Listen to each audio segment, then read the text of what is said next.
wish would be that when judges have these violators appear before them, they don't give them a fine. They make them go stand on the side of the interstate with a sign that says, "I'm stupid." As you can see, we have a lot of our law enforcement partners who are rallying around the Highway Patrol in light of the recent tragedies of 3 troopers being hit in separate incidents in the last month or so. While performing their duties, we greatly appreciate y'all coming. Thank you for being here.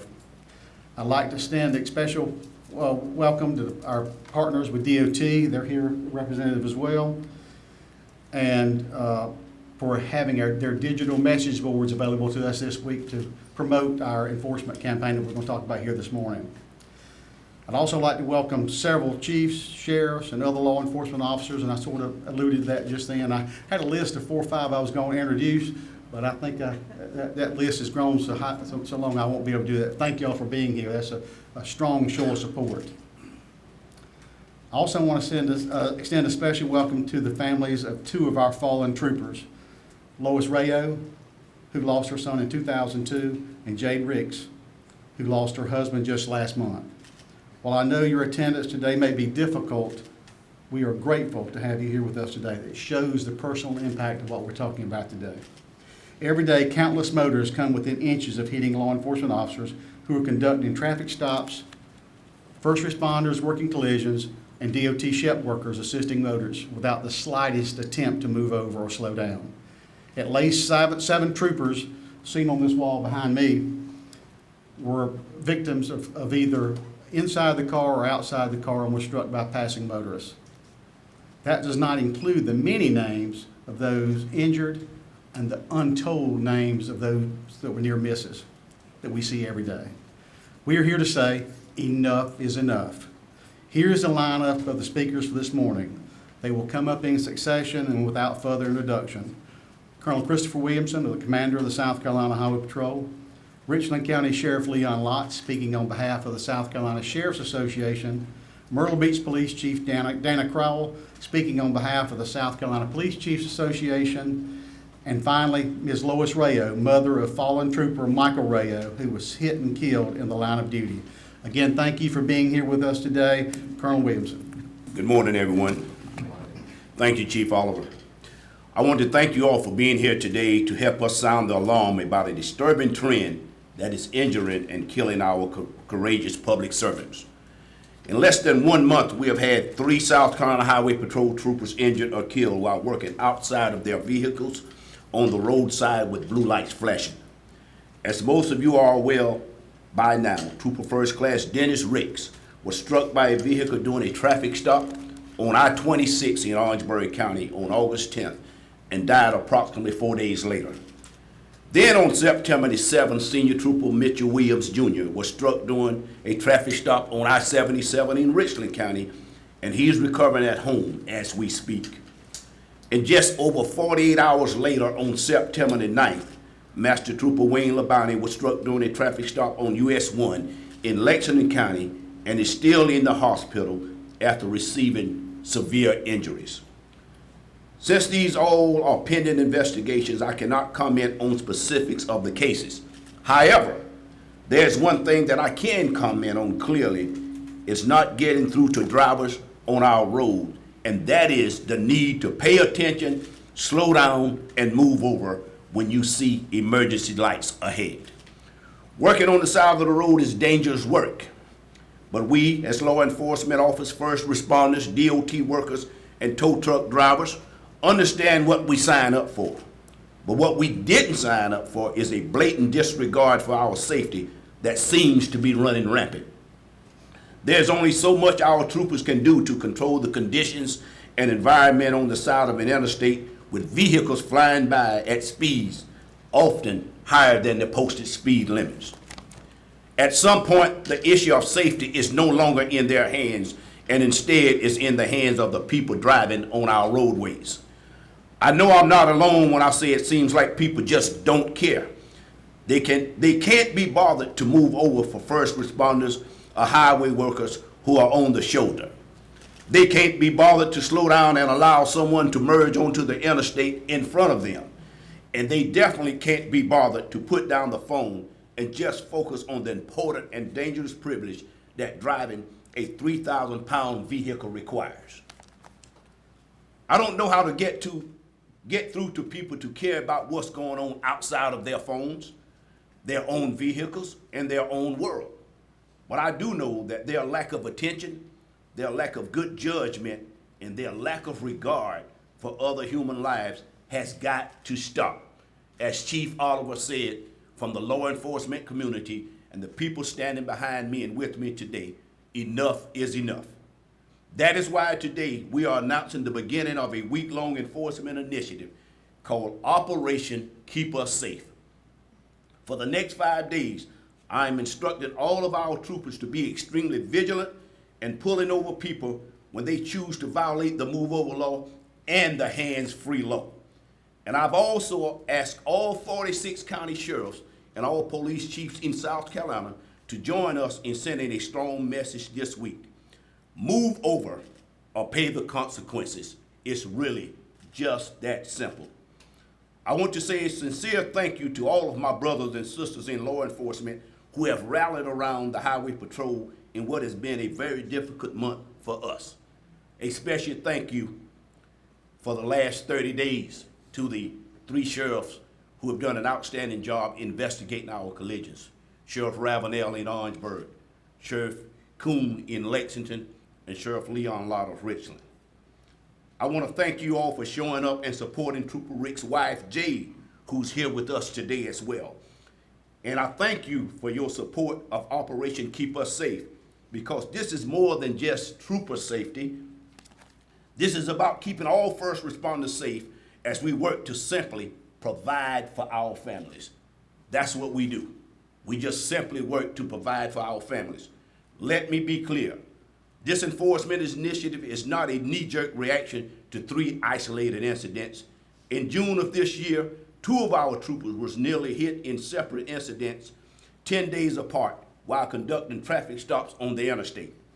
In addition to them, several of the troopers you see standing up here with me right now had lived to tell the tale of being hit and injured while on the job. And I tell you, they're standing here today with fire in their hearts to make a difference so that the same thing would not happen to their co-workers.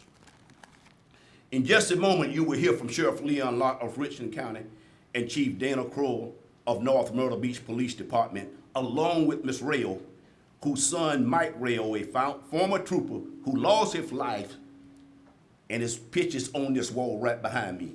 He lost his life because some driver drove in the same irresponsible manner as others have done in the last 30 days.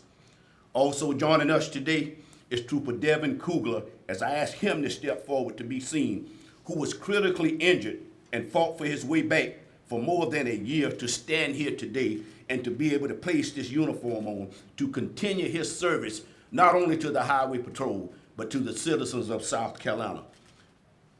Kugler, let's give him a round of applause.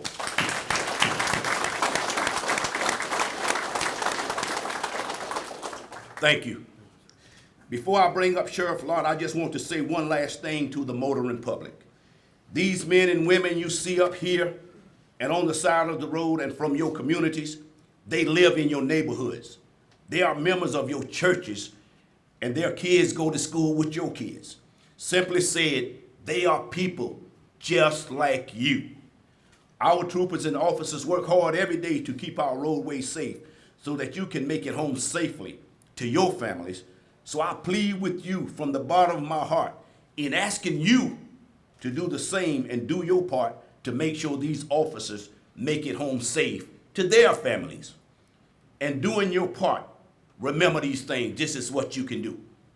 The motoring public, first of all, put down the cell phones.